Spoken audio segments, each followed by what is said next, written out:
Hello, thank you for joining me in Management Training and Education Module Number 3, Minimum Wage and Overtime Pay. My name is Lindsay Nolan, Vice President of Human Resources, and I will be guiding you through the module. The Fair Labor Standards Act, or FLSA, is administered by the Wage and Hour Division and establishes standards for minimum wages, overtime pay, record keeping, and child labor. The Act applies to enterprises with employees who engage in interstate commerce, produce goods for interstate commerce, or handle, sell, or work on goods or materials that have been moved in or produced for interstate commerce. It covers domestic service workers, such as day workers, housekeepers, chauffeurs, cooks, or full-time babysitters, if they receive at least $1,700 in cash wages from one employer in a calendar year, or if they work a total of more than 8 hours a week for one or more employers. The Act does not cover hospitals or institutions primarily engaged in the care of the sick, aged, mentally ill, or disabled who reside on the premises, schools for children who are mentally or physically disabled or gifted, preschools, elementary and secondary schools, institutions of higher education, and federal, state, and local government agencies.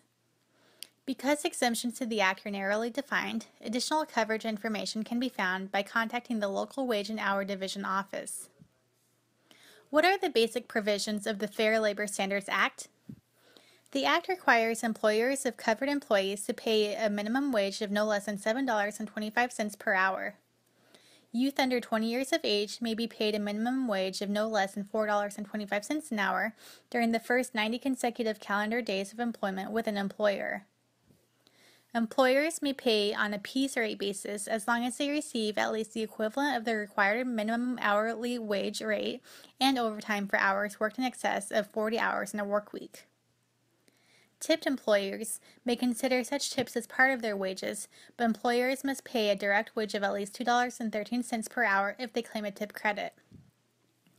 Some individuals may be paid below minimum wage within the Act if they are student learners, full-time students in retail or service establishments, agriculture, or institutions of higher education, and individuals who work as impaired by physical or mental disabilities, including those related to age or injury. The Act does not limit either the number of hours in a day or the number of days in a week that an employer may require an employee to work, as long as the employee is at least 16 years old. What if our employees have a complaint? It is an employee's right to file a complaint through the local Wage and Hour Division office or by calling the program's toll-free helpline at 1-6866 for a U.S. wage. What sort of notice is required of us?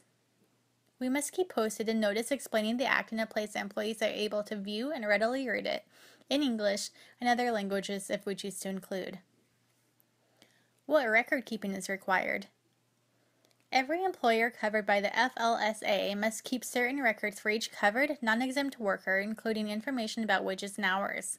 Basic information that should be included in these records are employee's full name, address, birth date if the younger than 19, sex and occupation, time and day of week when employee's work week begins, hours worked each day in work week, basis on which employee's wages are paid, regular hourly pay rate, total daily or weekly straight time earnings, total overtime, all additions to or deductions from wages, total wages paid each pay period, and date of payment and pay period. This information was pulled from the United States Department of Labor's website at www.doi.gov. Congratulations, you now know basic and legal information and how to protect the company in matters concerning minimum wage and overtime. Created using Powtoon.